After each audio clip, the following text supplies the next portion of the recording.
and welcome back to the Trends in Teens podcast. My name is Erin. I'm here with my co-host, Caitlin, and honestly, I came to Remedy Live because I'm a concerned mom, and I wanted to help parents tackle this conversation about how to safely navigate through all the decisions we have that are involved with technology. Mm-hmm. What I love about our organization, Remedy Live, is that we're not just, technology is evil and you should never let your kid touch technology. There's so many scary things out there. We are focused on equipping families to know how to have conversations about technology so that future teens and future adults know how to be responsible with it, know how to set healthy boundaries and just live a full life where technology isn't ruining that. I'm just so excited for this podcast and what we're going to dive into with this Trends in Teens podcast and the workshop that we have. Oh yeah, today is a big one. We've been sinking our teeth into this one because today we're diving into the topic of social media. And honestly, this is not going to be the one episode that we do. There's so much here. Mm-hmm. So we just wanted to start to unpack social media and really give you, some ideas about maybe some social media outlets that you had not really thought of. As we were talking about it, we thought, let's just Google what it means, what social media means. So I'm going to read this. Mm-hmm. So if you Google social media, you will find the quick description is that it's website and apps that enable users to create and share content or to participate in social networking. Okay, so basically what that means is that it's any way that any one person can connect with any other one person or more online.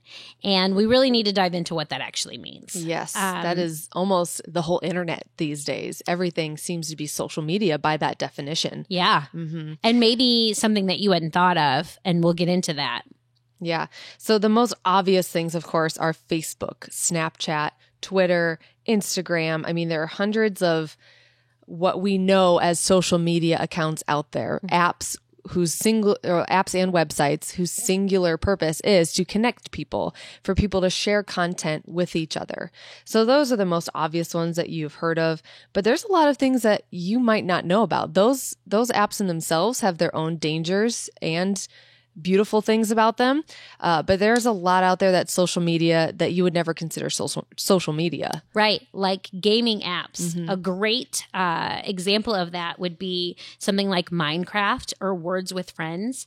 Now, my kids haven't played Minecraft for a while, but back in the day, we discovered that on Minecraft, you could talk with other players. Mm-hmm.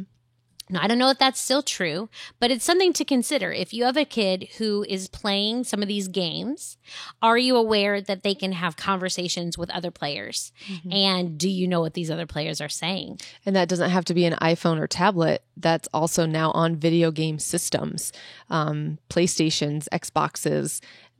Years ago, the whole new model for video gaming was to connect with others. Yeah. And so as you talk about Minecraft and those app games, I'm reminded it's not even apps, it's video games mm-hmm. that are now social media. Right. And, I think video games like the Xbox, the PlayStation, all that we're going to have to just do a whole other separate. Yes. Well, and you shared about that great story in the last episode about Words with Friends and how you had someone message you some inappropriate dialogue trying to get you to talk to them a little bit. And it's a complete stranger right there. Scrabble online turned into a dangerous social media app. Right. And, it's just something maybe you hadn't considered in the past. Mm-hmm. I know I hadn't until it was like, people can talk with me. And if I was the kind of person looking for somebody to talk to, what could have happened there that didn't, because I immediately got rid of that thread, I guess. Yeah. Now we've had, obviously, young people that get onto Facebook, Instagram that parents think, it's just friends connecting, it'll be fine. But there's other websites and apps where you can connect that you want to expect, more than just gaming. Talk to us a little bit about that, because I know you've got a great example. Oh, yeah. Well, so a perfect example is Pinterest. Now, I love Pinterest. It's really fun. A while back, a long time ago, Caitlin reminded me you actually had to be invited to be on Pinterest. Servers could, I'm technical here. The servers could only handle so many users at a time. And so you had to be invited by someone who was already there, and you had to wait until there was room for more people. I had totally forgotten that. It was so exclusive. It too. was exclusive. You were special if you were on I Pinterest. do remember thinking it was like a secret thing. Yeah. Yeah. But now, okay, so let's take what we know about social media and apply it to Pinterest and what that means. Okay. So I personally am not somebody who uploads my own personal things to Pinterest. I know that there are a lot of people that do, people who want to do lifestyle blogging or, whatever. I'm going to pause you right there, just in case there's any listeners who don't know what Pinterest is. I call it the new Google almost. I use it as Google, as a search engine. Too. Yeah. I go to Pinterest and I can type in table decor for podcast, and it will show me everything, all these posts, all these pictures, blogs about people who have uploaded content to share about whatever I search. So people who have uploaded pictures of podcast table decor, or that have written a blog about how to decorate your table for a podcast, or just how to do a podcast. You can put anything, you can upload anything into Pinterest to share with others. You can search anything and it's got stuff to show you. And it started as a creative site. Right. And not only that, so say Caitlin goes on, she says, ways to decorate a table for a podcast. This is just our example. And then she sees one thing that she says, oh, I like the way that they styled that. I'm going to click on that. Now, if you click on that, it'll bring that particular post, I guess, that particular post up. But then underneath it, Pinterest will automatically generate all these other posts that are similar to the one that you clicked suggestions. On. Yes. Yep. So it takes keywords. So gymnastics, let's say your daughter is super into gymnastics or she's a ballerina. If you type gymnastic poses, my sister used to do gymnastics. You land, you stick it, and you do the pose. Yeah, or I know positions. You guys can't see my hands, but yeah. Ballet positions. Yes. Those words are selected as just words, and related suggestions come up. Yeah. So I know there are so many people who have creative daughters, have daughters that like to do ballet, who like to do dance, who like to, and I get it. I understand that. And so they feel like Pinterest is a really nice, somewhat safe way for them to research what kind of baking things I should do, what kind of creative things I should do. I'm really into slime, how to make different slime. There's all manner of things on Pinterest. But let's wait for a second and think about how this is a platform where anyone could put anything. And it's not a platform that has been made specifically for kids. So let's just say your daughter's really into ballet. Ballet has, I think it's 5 positions. There's, the 5 main positions. And then, so your daughter types in ballet positions. Well, she finds this one particular thing that is interesting to her. She clicks on that. And well, then underneath that, there are other things that are related. But the way that the original post was worded, now it's sleeping positions. Then after that, it's sleeping, positions in bed. I mean, it is a natural way that Instagram just kind of uses, logarithms. Pinterest, yeah. What did I say? Instagram. That's all right. Yeah. We'll get to Instagram in a little bit. Pinterest uses these logarithms or these ways to, show you what other options there are out there. And it could really easily become something that you don't want your child to see. And I would argue that Pinterest is probably one of the safer things out there. They do a really good job of regulating content and, taking reports from people of what's inappropriate. They do, I think, a great job at it. I hardly come across really graphic bad things. Now, sure, it all depends on your standards too. And we've had conversations about this. What are women wearing that your kid is now exposed to? I mean, especially when it comes to like workout posts and here's positions for ballet. I mean, there are women in their hardly there sports bras and thongs. Yeah. And that's all over. So, I mean, it kind of determines your own standards too on what is okay for your kids to be exposed to. Yeah. And I know we'll get into that more as well. But I will say when it comes to actual graphic content, Pinterest is relatively safe compared to some other things that we're going to talk about. Yeah. I mean, graphic versus actual pornographic, that's where you as a parent have to decide what you're okay with. Yes. And that's what this whole conversation is about. Are you okay with knowing that somebody else might be giving your child information? And are you aware that it's possible from these different things? So yeah, that was a lot about Pinterest. We know, but I just wanted you to consider the way that it works and how, even though your child might not be looking for it, it would be really easy to stumble on something that maybe you don't want them to see. Yep. One of the other examples that I want to give, people don't really think about this much. If you have a workout app like Fitbit, or I use a Nike Run app, and there's a ton of stuff out there. There are so many ways to connect with people through those apps. I have an app that you can track what you're eating, and it tells you like how many calories to hit your goal, and you can invite friends to see how you're doing or friends to cheer you on. I tried it one time with a Nike running app, and I don't mean to brand here. I mean, any app really does this, and where people can applaud you for how you're doing in your workout. And people on social media, I posted to my Facebook page, if they clicked applaud or like, I heard it through my headphones. It was clapping that someone had liked my workout post.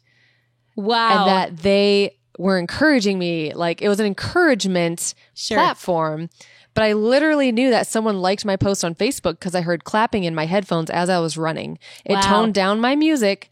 I heard clapping, then my music came back up to let me know someone had liked my post. Okay. And so those are your friends. Yes. But you can be public with it. Anyone can know. With it. And the Fitbit app, at least is the one that I'm the most familiar with. And that one is one where there's community, there's a whole bunch of different posts, even within that. And when I was looking to see if I wanted to enable that for one of my children, I saw the very first article that was shared had a woman in a very suggestive yoga pose and very suggestive clothes that I was like, what is this? And so, it's one of those apps that seems safe and should be okay. But have you considered that there's this? Have you turned off some of those settings? Yeah. This running app that I used would post my route, and it shows it like on a map. So people could know where I was and where I was running. That scared me. And that's why I had never tried it. But then one day I said, you know what? I'm not at home. I'm not in my usual spot. I was with a friend on vacation, and I said, okay, I'm going to try this.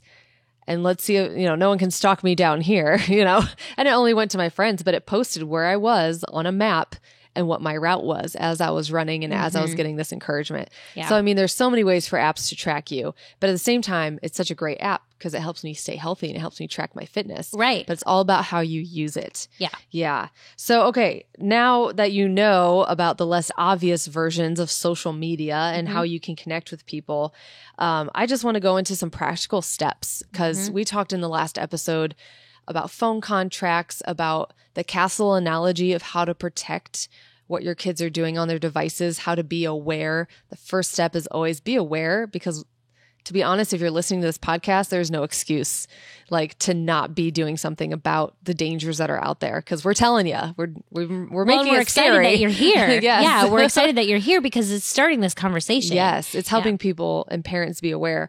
But now that you know this stuff, how do you implement some changes for your kids? How are you going to be careful about what is out there, especially with social media and stranger danger?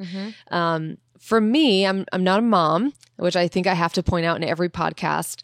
But I think that in my mind, if I were to become a mom, I'd be a little bit of a stickler. I would say just no devices in bedrooms at any time. If you have a device, you're going to be in a family common room area, a living room, an office, in the backyard. You shouldn't be on your device in the backyard. It's called nature. But I would be very strict Kids, about look that. It up, nature. Trees, forests. But as an actual mom, what are some things you've done with your kids to help with some of those boundaries and creating that, to learn that responsibility?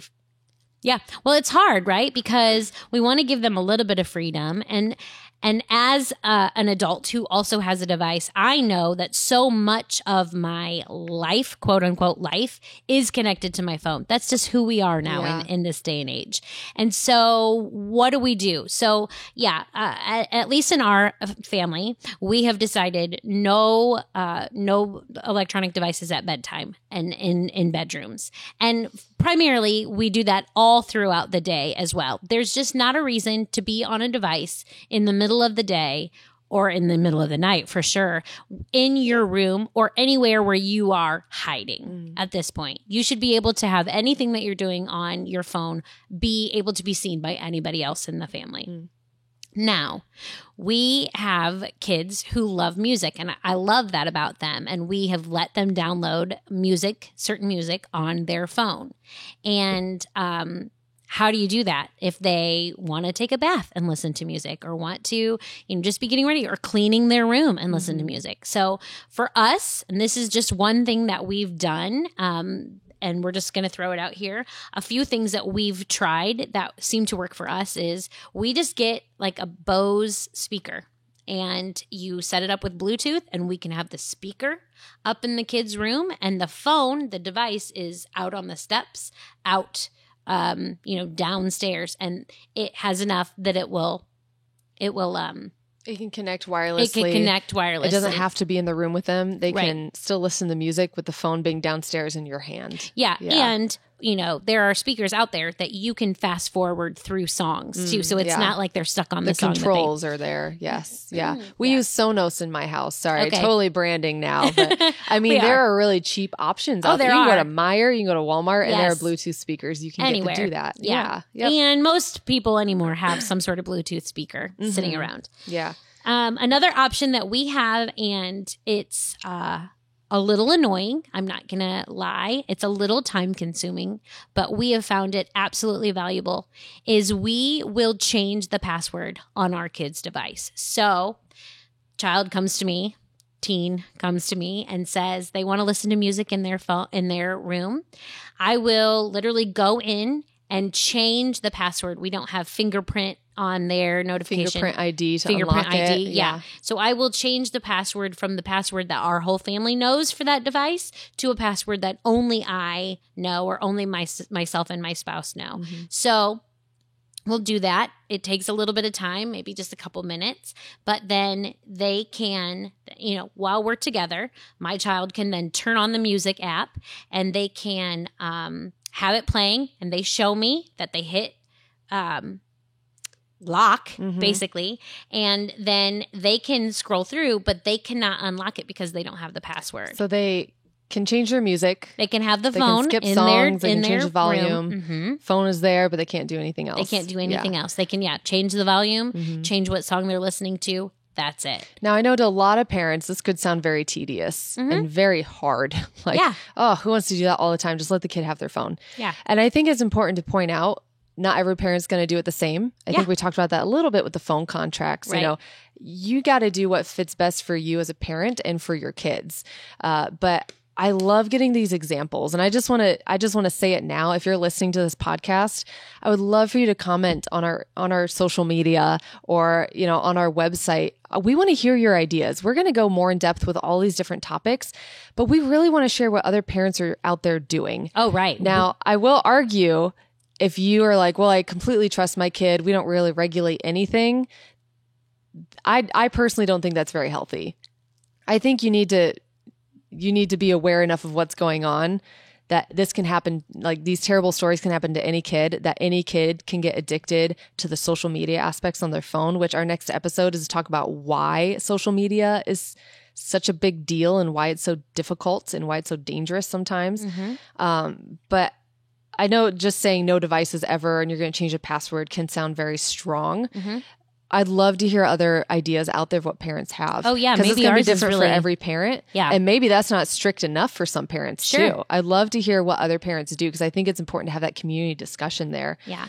But- and Caitlin, I just want to stop you real quick. Yeah. Because one of the things that you said there, where you said that it was not healthy, your personal opinion is that it was not healthy to have no guidelines.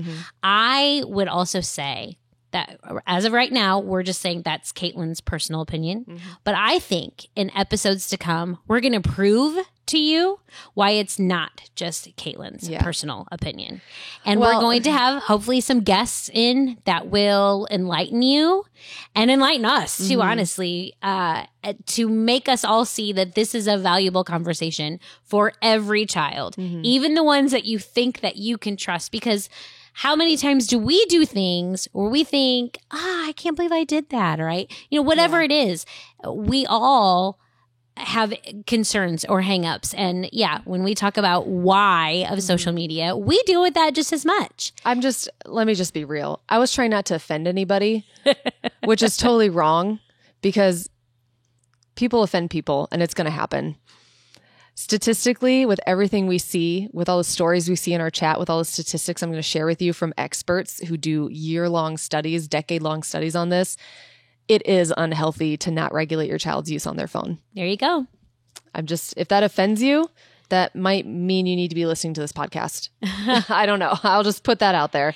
I'm going to be strong that way. And we are going to prove that to you in the following podcasts. Yep. Because we care about you and we care about your kids. Yeah. Well, and let's talk about a little bit of the why here. Yeah. So there are age ratings. If you go to the App Store on any device, it doesn't have to be the Apple App Store. It can be the Android, App Store, anywhere. There are age ratings for everything, just like movies. You have your G, your PG, your P, I don't need to go through the list. Yeah. It's the same thing for apps, whether it be a messaging app, whether it be an office tool, a calendar, a calculator, it has an age rating. COPPA law is here in the US, we have something called COPPA law. It's Children's Online Privacy Protection Act, where it is illegal for groups to allow kids under the age of 13 to create accounts and use their online services. Europe just created a new law about a year ago, a little less than a year ago, called GDPR. And that is where, again, children under 13 can't be online, but any minor has to have parental permission to use anything, basically. Wow. For our chat center, it caused a lot of problems of how do we make sure we have legitimate parent consent for someone to chat with us. And to be honest, a lot of places they're shutting down because they have no way to regulate legitimate parent consent. But as you look at age ratings for apps, I want you guys to be really mindful. A lot of parents just let their young kids get a Facebook, get an Instagram. I don't know if you guys realize this. To do that, your kid, if they're under the age of 13, have to lie about their birth year in order to create that account. And so this might be drastic, you are part of a legal activity if you allow your kid to create those accounts and they're under the age of 13. That's just how I'm going to phrase that. Yeah. But there are things out there like Minecraft. I looked that up. 4 years old up can play Minecraft according to their age rating. It is appropriate for 4-year-olds and older. Snapchat, 12 plus. That one is funny to me. That one blows my mind. I don't use Snapchat. I was like, Instagram, Facebook, that's enough for me. It forwards to my Twitter. I have too many accounts anyway. I don't even use them. But Snapchat, we had someone in the office talking to us the other day about the nudity that she's seen, like the genitalia and the inappropriate outfits. And I'm not just saying like there's a little cleavage showing. It was thong bikinis and sexual poses. So much more. I mean, so much. And she said, those are the sponsored posts. Those are the celebrity posts that they try to get you to look at because they're celebrities. They're paying for advertising through the app. So it's sponsored. So it has nothing to do with what you're looking at. That's just stuff that pops up anyway. Right. That's huge. Let's take a second to have that sink in. Yeah. The sponsored commercials on Snapchat are literally next to pornography. Like it's literally, maybe you wouldn't call it pornography, but it's indecent, to say the least. That's the sponsored. For 12 years old and up. For 12 and up. I can say that when my nieces and nephews turn, 15, I still don't want them seeing that. Right. I jumped on, created an Instagram account or a Snapchat account just to see what it was like. And I was like, yep, I don't want them seeing this, let alone being allowed to once they turn 13. I don't think. And that's how I would categorize my age rating. And I think that's so important that you know what's appropriate for your kids. You touched on this earlier, that who do you want influencing your kids? Yeah. It's as much as you might put on privacy protection and set up those settings to protect them from some things. Social media is its own beast because you have no control over what they're seeing. You can't block hashtags. You can't block users. We all know how big the Jennings, or the Jenners, this is terrible. The Kardashians, that's what they are. We all know that they're a huge deal. I was looking through posts from the Oscars and, it's movie awards. There's not too much inappropriateness. Sure. Kendall Jenner had what I would consider an extremely inappropriate and uncomfortable dress on. Yeah. And that just pops up because I follow Disney. And, and that leads to Instagram then showing me other similar posts, that related content again. Yeah. Talk to us a little bit about Instagram. Yeah. Well, and as you're talking, what you're saying is, do the age ratings fit your standards? Yes. Yeah. And I think when that leads me to the conversation about Instagram, so you might say, fine, Minecraft says it's 4+. That's fine for my kid. Mm-hmm. But are you aware what 4+ actually means? So understanding that a perfect example of this is Instagram. And that's why to me, Instagram is like that sleeper problem that a lot of people feel like it's fine for their kids. And I'm going to just go on and talk about here some of the reasons why I think it's not. One of the things about Instagram is that it says they have no nudity. Well, they did say that they had no nudity. But I don't know if you're aware of this. If somebody were to post a video, it will not be taken down unless somebody reports it. So let's just go into Instagram because most everyone has Instagram. So if you're like me, you post a cute picture of your dog. Okay.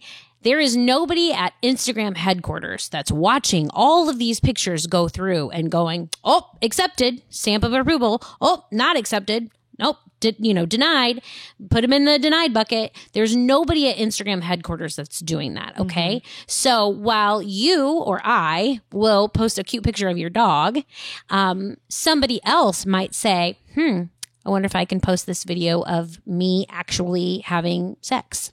I wonder if I can post this video of me actually, whatever it is, completely naked.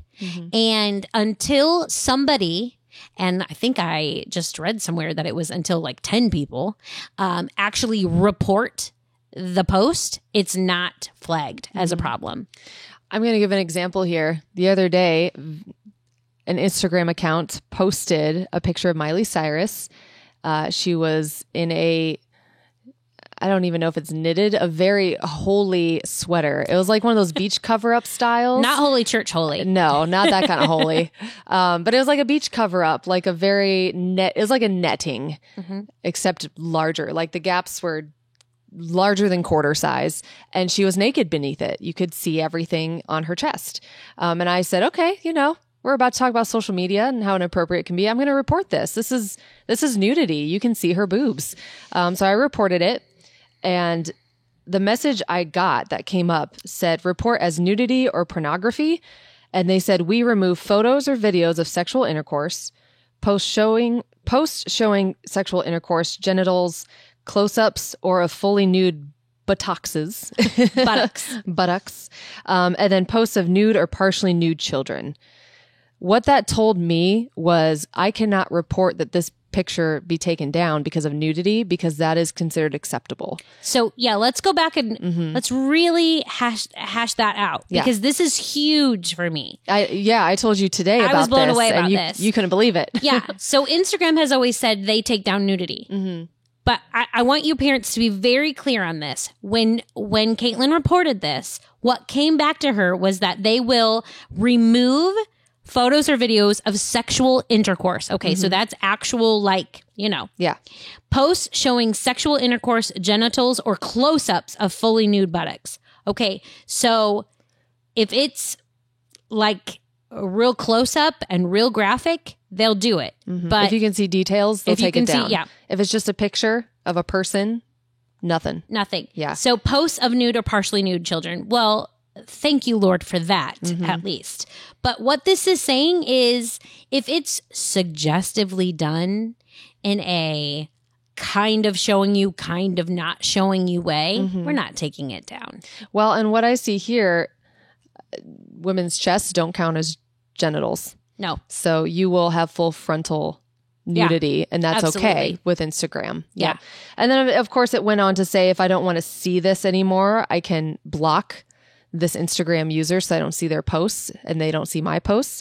And, you know, that's very true. If you don't want to see it, don't look at it. Block it. Take it away. But Caitlin, the fact that I want to report that this is inappropriate, I have now been told that nudity is okay. It's not all nudity, but that nudity is allowed. But Caitlin, even if you block Vanity Fair, what if you type in a very random hashtag about bathing suits because you're interested in getting a new bathing suit for the spring season? I want to go see some ideas. Hashtag what are some cute bathing swimsuits? suit. Sure. Yeah. Then you cannot block any particular user because anybody who has typed in on any of their posts hashtag bathing suit will now appear in your feed. I would find probably a lot more to report that had nothing to do with a bathing suit. Exactly. Yes. Exactly. Yep, definitely.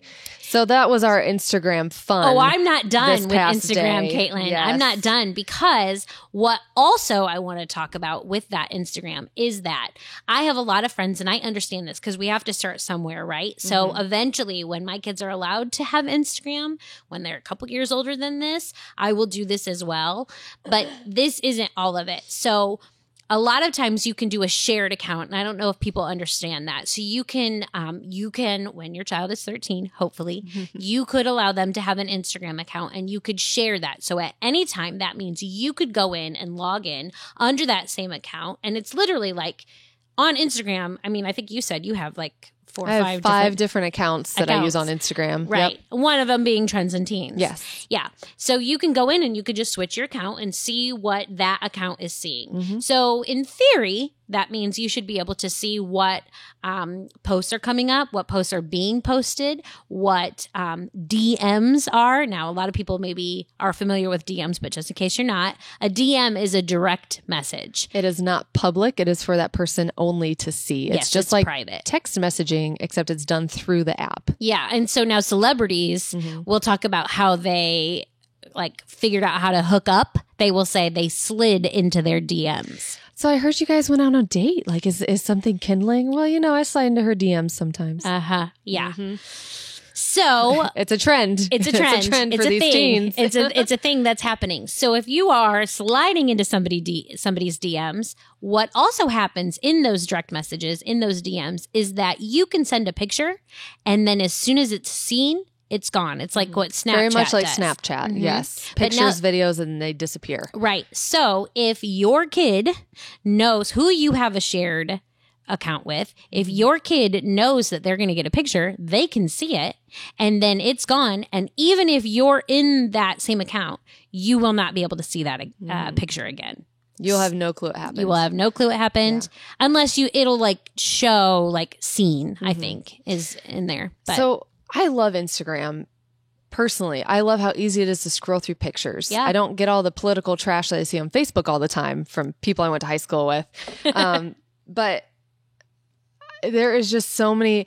To me, Instagram is a perfect example of once your kid has learned responsibility and boundaries. Yeah. It's not something you should allow your kid to start with. If they get a phone for the first time, it's okay, you have a phone, you're allowed to have social media now. I feel like Instagram is one of those positive consequences that can come out of following those rules and following the phone contracts. Okay, we trust you now because you have shown great responsibility in these other areas with your devices that we're going to allow you to have a social media account, something that's also specifically social media, the obvious kind of apps. But I guess I don't feel like it's something that should just be allowed. no, Even if it is monitored. right. I mean, I feel like it's something you have to start teaching and guiding on before just full access happens. Yeah. And this is where that conversation with your kid comes in, and it's so valuable.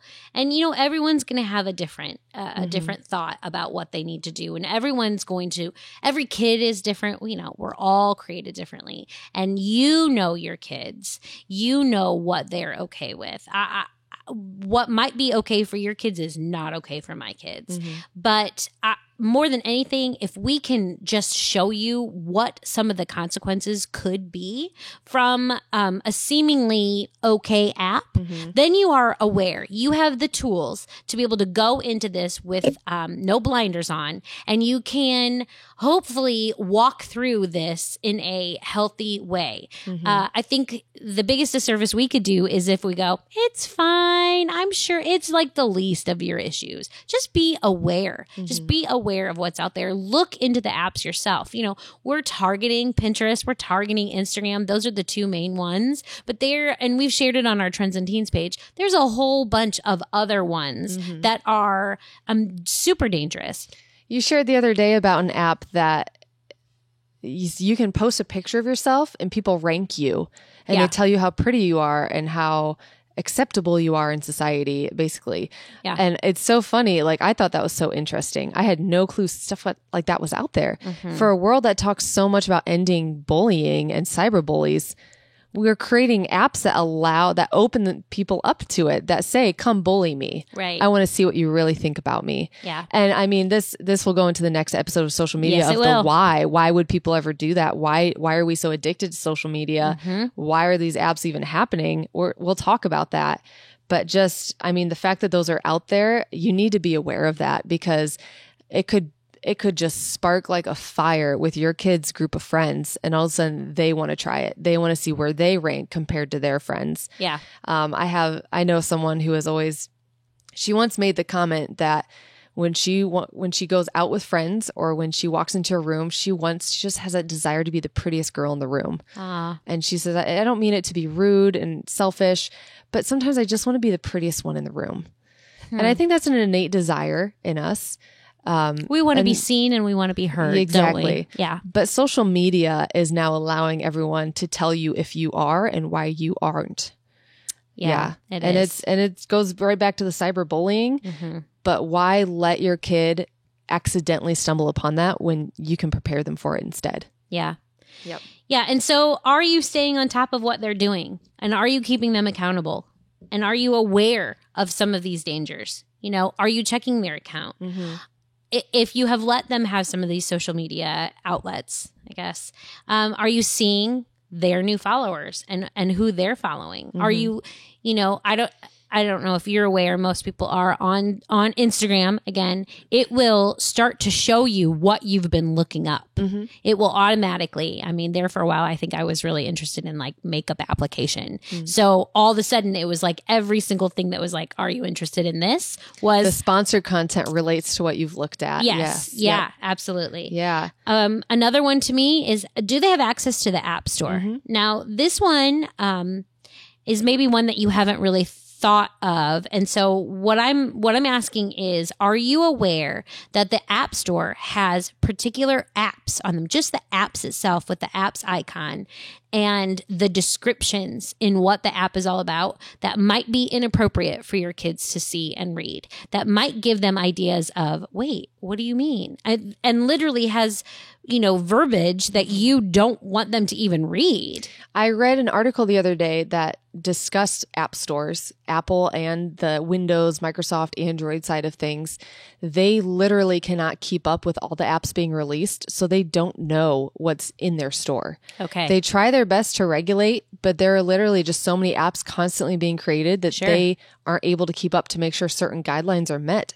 And that includes descriptions and what's the picture for that app, what's being advertised, what people are putting in reviews. Are they using language? Are they not even reviewing the product and just using graphic, getting a rise out of being able to post to the public about something. Wow. So these stores aren't able to regulate what's in the store. Right. So we go back to our castle that we talked about in the last episode. And one of the things in the castle was being able to set parental controls. Yes. And you can set parental controls even on the App Store, right? You can say, I only want 4+ apps being shown.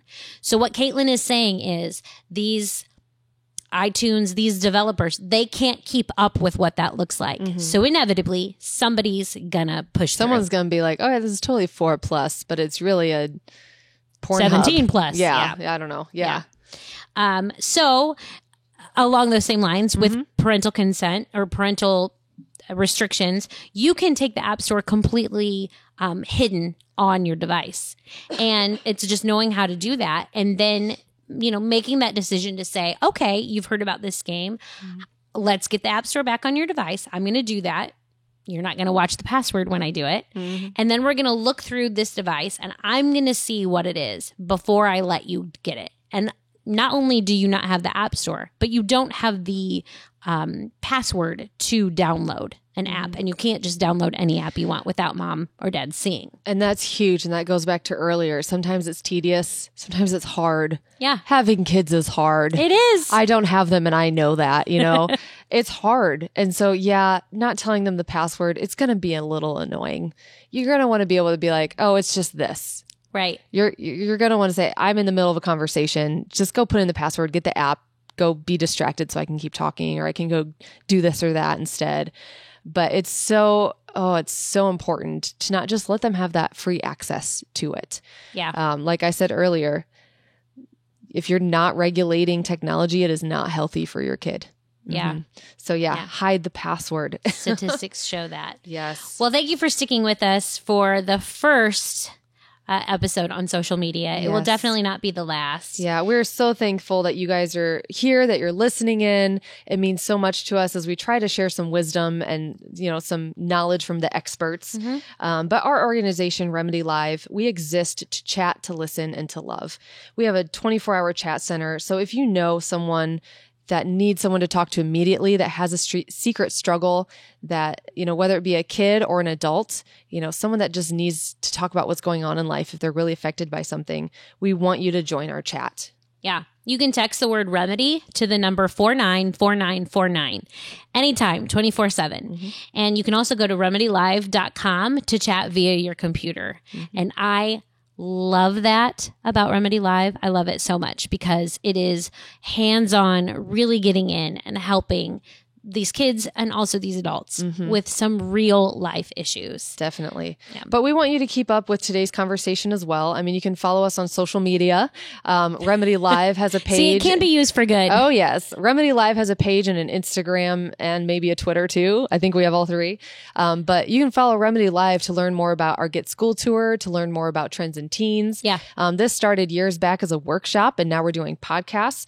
But I really want feedback from you guys listening to this podcast. We want to know what you as parents are doing. I mentioned earlier, we want to know, is this all too drastic for you? Are we just scaring you away from ever getting your kid a phone? Or are we giving good practical steps? But we want the parent community to come together to give some feedback. Yeah. So follow us on Facebook or Instagram.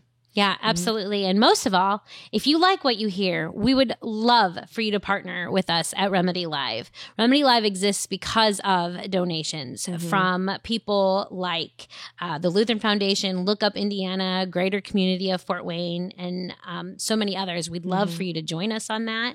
And it's our initiative, Remedy Live's initiative, to help protect kids online, Yes. to create the healthy dialogues among families, and to continue to wake parents up about what's going on in our world. Definitely.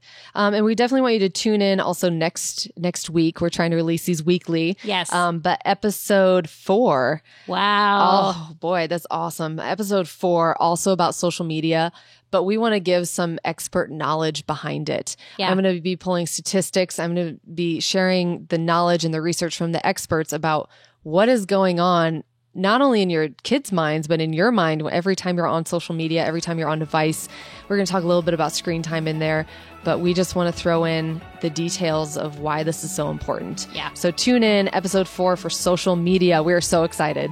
Thanks, guys.